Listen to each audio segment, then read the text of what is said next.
To get a good start in a race, you must have precise timing in order to cross the line at the right moment. Be maneuverable during the start procedure. Take currents into account. Pay attention to wind changes and deal with the problem of finding a place on the line. It's all about compromise, managing all the different parameters at the same time and managing the countdown, all of which can be learnt during training.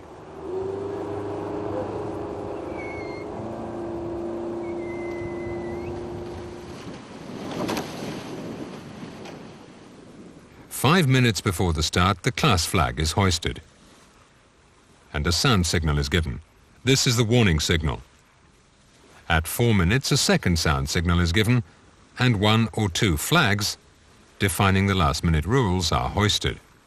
These are the P, I, Z, Z and I, and black flags. And this is called the preparatory signal.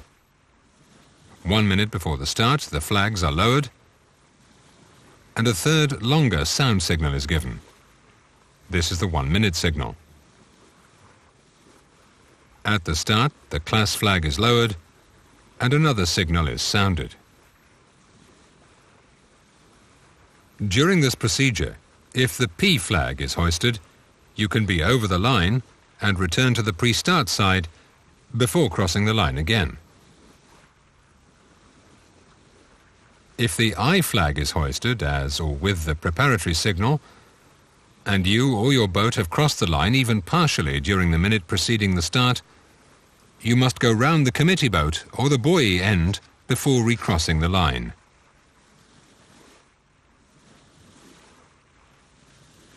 If the Z flag has been hoisted and you're inside the triangle formed by the ends of the start line and the first buoy during the minute preceding the start, you must return to the pre-start side and cross the line again.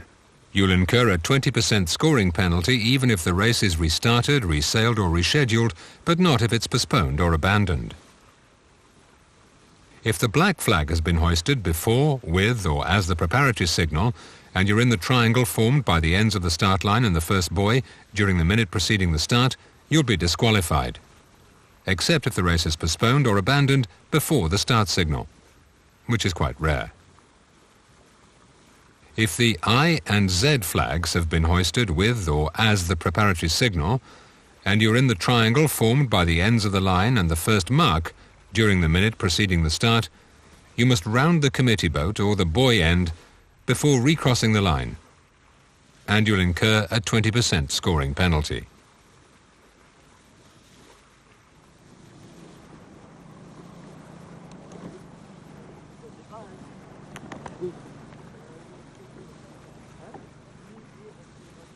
Positioning on the line is very important, but it is, however, forbidden to sail down the line, getting in the way of the other boats. Moreover, yellow to windward has no rights over white and will have to pass astern of him and keep clear.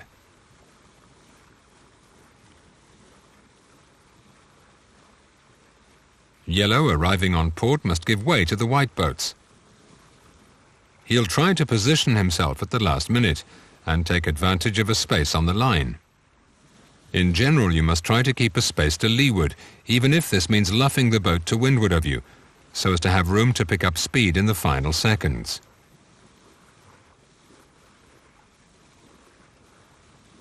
You must always avoid contact, of course, and give your competitors space and time to keep clear, even if they don't have any rights. On a long line, a belly often forms because the competitors are worried about being too close to the line and line up one behind the other. If you have been able to find a landmark aligned with the start line, now's the time to take your chance and move into this unexpected space.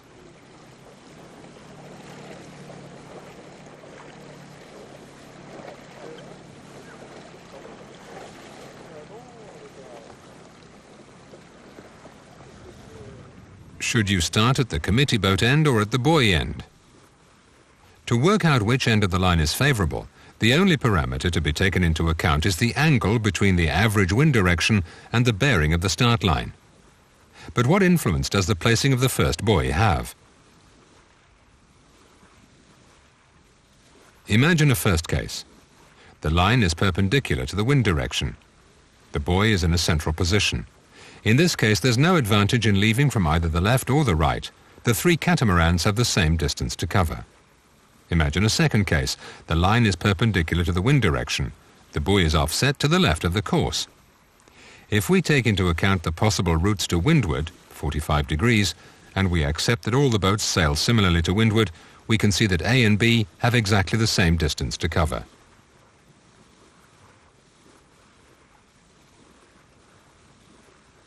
Now look at a third case. The buoy is in a central position, the wind has shifted to the left, and the possible routes have turned in the same direction. This time green will have a shorter distance to cover if it starts from the buoy end.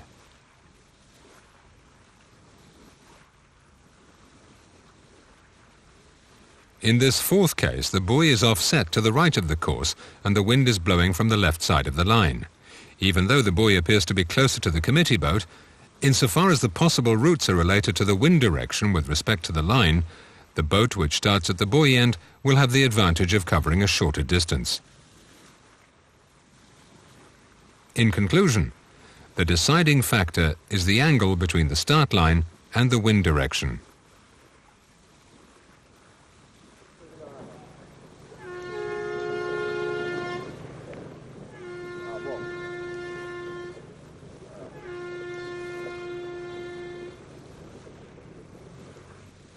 In theory, the start line is laid so as to be perpendicular to the wind direction, but most of the time one of the two ends is favoured.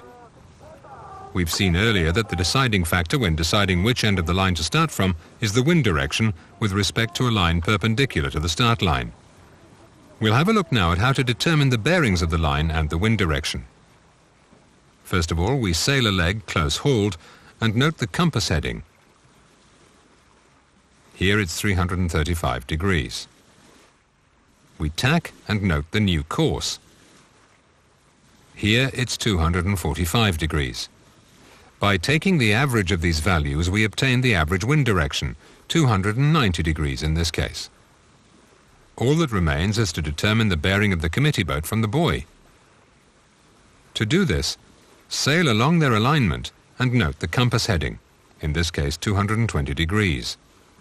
The line should have been laid at 200 degrees, and it's at 220 degrees. The wind is blowing from the left of a line perpendicular to the start line, and the buoy end is favoured. A simpler but less precise method is to position yourself head to wind on the line and note which direction the boat points in. If it points towards the buoy, you should start at the buoy end. If it points towards the committee boat end is favoured. It's a good thing to talk about strategy before the start, to know where you'll be going, to decide on a start plan.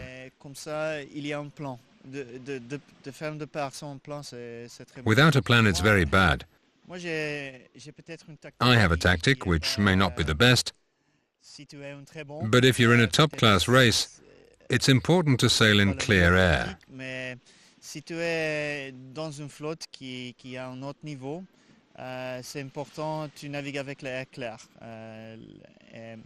C'est important quand tu pars. It's important not to be bothered by others when you start. Et moi, je trouve personnellement, si tu départ. If you start in the middle of the line, it's always more difficult to get some clear air. If there's a problem at the start, another boat will quickly come and mask you, which doesn't leave you with many options. I prefer the end of the line, because even if neither side of the line is advantaged, you can always change tack if you're close to the committee boat or to the buoy, or if someone's masking you, you can go and find some clear air. That limits the chances of getting a bad start.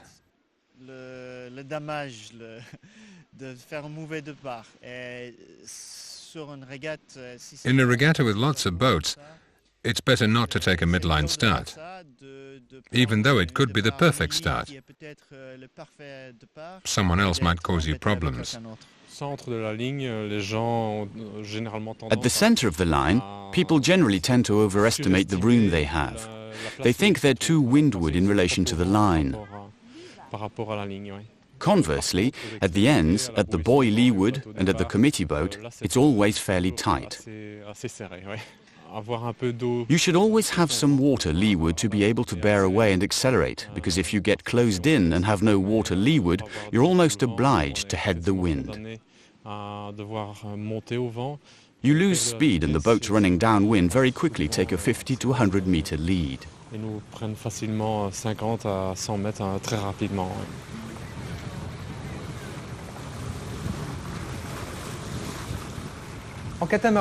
In catamaran racing, there are really two starting styles.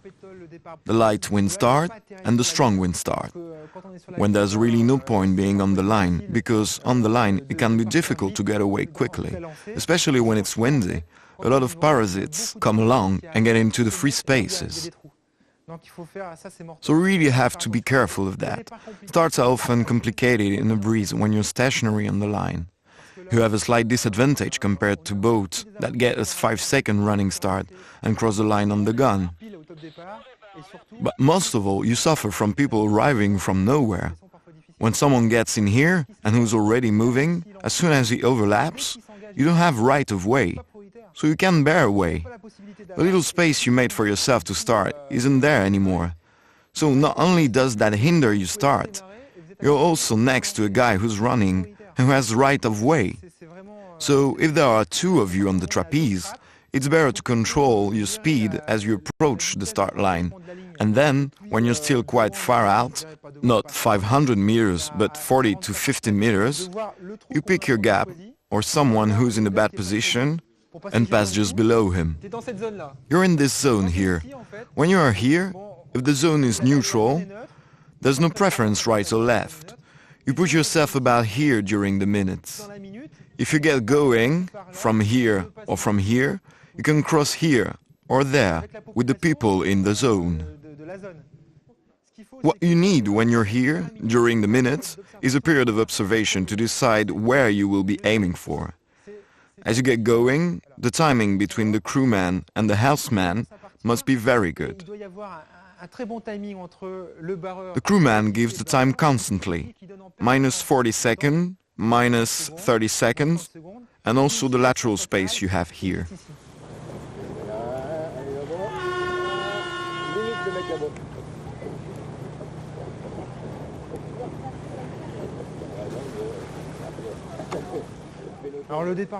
For a light wind start, as it's very difficult to position yourself where you want, you really have to be on the line at least by the last minute.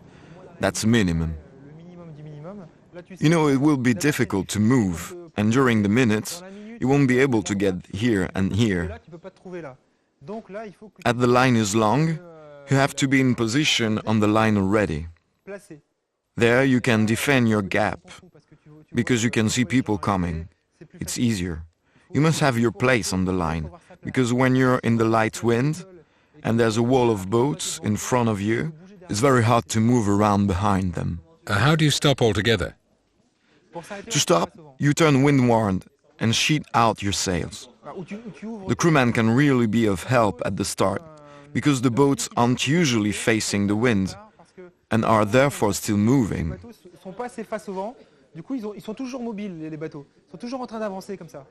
You turn to face the wind, and when the boat starts to move backwards, the crewman puts the jib sail aback. The helmsman repositions like this and recenters. You have to learn to stay still.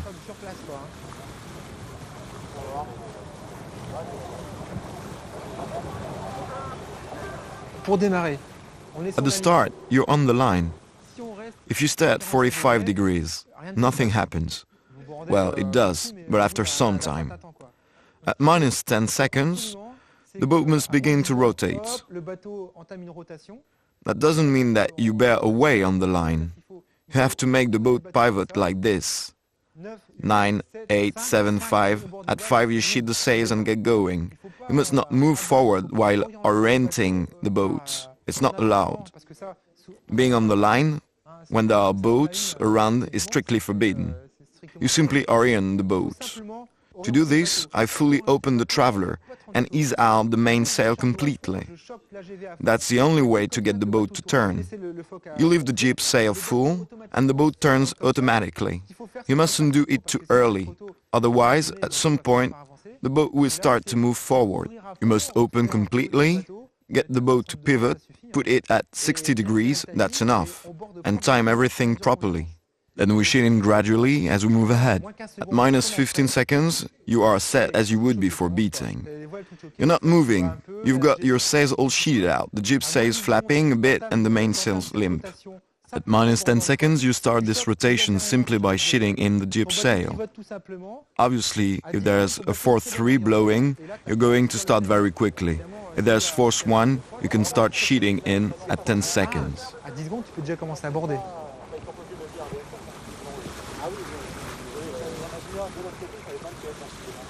This is the starting zone. The coast is here. We know there is a particular coast effect. The wind is like this, and as we leave in this direction, the wind will veer to the left. Even if that looks good, even if the line is like this, what will happen when we start here is that the boats will do this. Even if this boat had an advantage, they'll end up behind, and when we change tack, we'll be way in front. Coastal effects like this are very common. So we don't play for 2 meters when we know there is a variation of 5 to 10 degrees in this zone. Because here it will be a huge difference, it will be 200 meters. That's why it's always worthwhile taking a trip out before the regatta, to see whether you have the same compass courses here as you do here. You know there's going to be a rotation to the left because of a local effect. So obviously you head off to the left and say toward the coast as fast as possible to get this header. The header then turns into an assisting wind and things start to get interesting.